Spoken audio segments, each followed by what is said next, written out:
सभी लर्नर्स का टेरा मैथमेटिक्स के ऑनलाइन प्लेटफॉर्म में स्वागत है।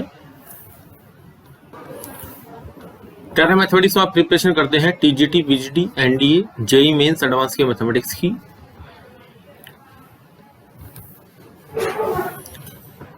सभी फैकल्टी मेंबर्स की टीम नेट गेट क्वालिफाइड है और जो टीजीटी पीजीटी का एग्जाम है उसमें उन्होंने रैंक 1 अचीव की है। किसी भी क्वेरी के लिए इस नंबर पे कॉल या व्हाट्सएप आप कर सकते हैं मैथमेटिक्स के किसी भी एग्जाम की जानकारी के लिए। अब हमारा टॉपिक जो आपका चल रहा था पहले वो था सर्किल का। इसकी थ्योरी और क्वेश्चंस हमने डिस्कस किए थे। आज कुछ और क्वेश्चंस डिस्कस करते हैं। देखिए यूपी पीजीटी 2010 का क्वेश्चन। सर्किल आपको दिए गए हैं। इफ द सर्किल्स, एक सर्किल ये है सेंटर एट द ओरिजिन और एक दूसरा सर्किल है, ये एक दूसरे को टच करते हैं एक्सटर्नली।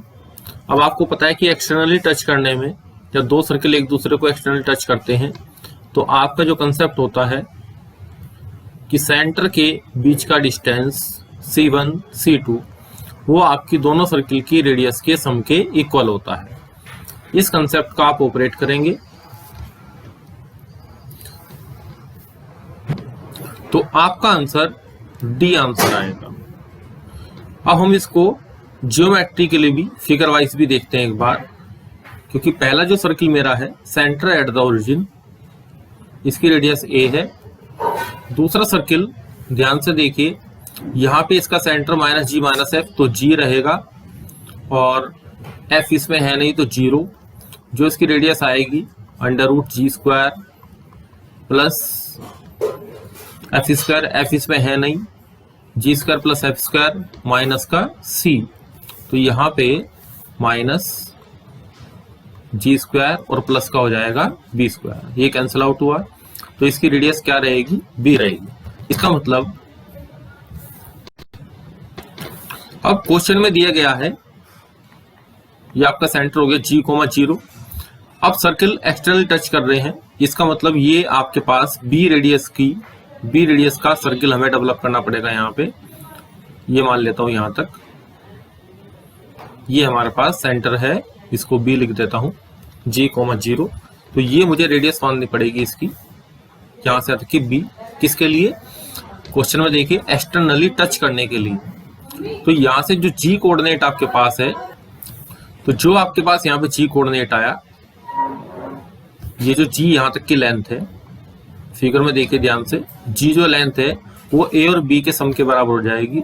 तो g = a + b का हमारा जो रिजल्ट हमें ऑब्टेन करनी थी, वो रिजल्ट जो इक्वेशन हमें ऑब्टेन करनी थी वो इक्वेशन हमारी जनरेट हो गई। g a और b के बीच में रिलेशन डेवलप हो गया। तो इस तरीके से हमारा आंसर डी हुआ।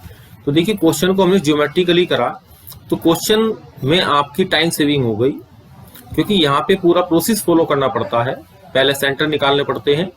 तो ज्योमेट्रिकली कुछ चीजें बहुत ज्यादा आसान हो जाती है।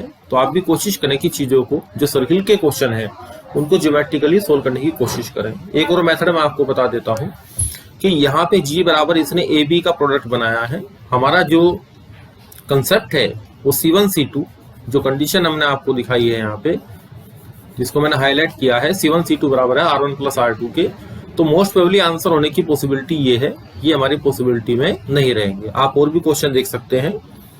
तो इस तरीके से हम अगर लास्ट ऑप्शन पे, अगर आपके पास क्वेश्चन के लिए 20 सेकेंड है और आपको ऑप्शन टिक करना है, तो कम से कम इन दो में से हम आंसर ना दें, इन दोनों में से हम आंसर दे सकते हैं। नेक्स्ट क्वेश्चन देखिए, यूपी पीजीटी 2004 का क्वेश्चन है। इसमें आपको एक सेंटर दिया गया है, centre of the circle find out करना है। ये सर्किल की इक्वेशन है। तो आपको हमने जब स्ट्रेट लाइन टीच किया था तो इस पॉइंट के कोऑर्डिनेट आपको बताए थे r cos थीटा और r sin थीटा। ये पैरामीट्रिक कोऑर्डिनेट्स होते हैं। तो हम x को क्या लिखते हैं, r cos थीटा, और y को लिखते हैं r sin थीटा। किसी पॉइंट के कोऑर्डिनेट हो गए r के रिस्पेक्ट में, सर्किल के रिस्पेक्ट में। तो यहां से एक इक्वेशन जनरेट हो जाएगी x² + y² बराबर r²। तो यहाँ पे r² को रखा जाएगा x² + y² = 2 - 6। r cos थीटा हमारा x हो गया प्लस 4 r sin थीटा हमारा y हो गया। तो यहां से equation of circle x square plus y square plus का 6x माइनस का 4y और माइनस का 2 बराबर 0 जनरेट हो गई। अब आपको पता ही इसका सेंटर क्या होता है, माइनस जी माइनस एफ, यानी कि x के कोफिशिएंट का आधे का निगेटिव, और यहाँ पे करेंगे तो 2 आएगा। तो ऐसे हमारा आंसर, इस तरीके से सी हमारा आंसर डेवलप हो गया। नेक्स्ट क्वेश्चन देखिए, यूपी पीडी 2002 का क्वेश्चन है। एक सर्किल इसके अंदर आपको दिया गया है। सर्किल क्या है, x square plus y square minus 6x minus 10y और प्लस का p इक्वल टू 0। अब ये टच नहीं करता है और ना ही इंटरसेक्ट करता है किसको, एक्सिस को, और 0.14 इनसाइड लाई करता है सर्किल के। जब एक कंडीशन आप ऑपरेट करेंगे S1 लेस देन 0, तो इसमें 1,4 इस पॉइंट की पोजीशन S1 लेस देन 0 करिए आप। 1 प्लस 16 माइनस का 6 माइनस का 40 प्लस का p लेस देन 0, एक कंडीशन यहाँ से ऑपरेट होगी। और दूसरी भी देखते हैं अभी, तो p, तो यहाँ से इक्वेशन डेवलप होगी कि p 29 से छोटा होगा। तो यहाँ पे ये ऑप्शन मेरी पॉसिबिलिटी बनी, ये ऑप्शन मेरी पॉसिबिलिटी बनी। अब आपको बताना है कि ये जो सर्किल आपका आ रहा है, ये किसी भी एक्सिस को ना तो टच करता है ना इंटरसेक्ट करता है।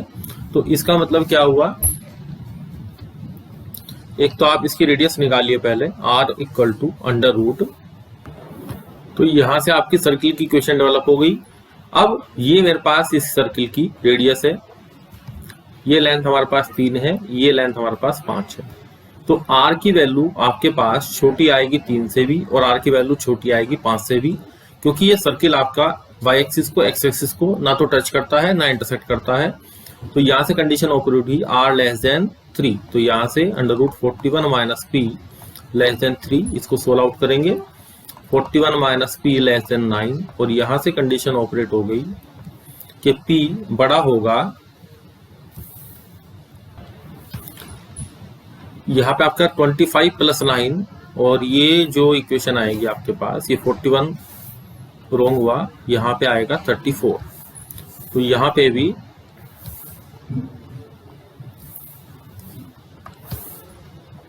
माइनस p, यहाँ पे 34, और 34 माइनस 9 आप करेंगे तो ये आपका 25 आ जाएगा। तो दोनों को यूज करेंगे आप, 25 से बड़ा होगा और 29 से छोटा होगा। तो आपका रिजल्ट आएगा 25 से छोटा बड़ा और 29 से छोटा। तो सी ऑप्शन आप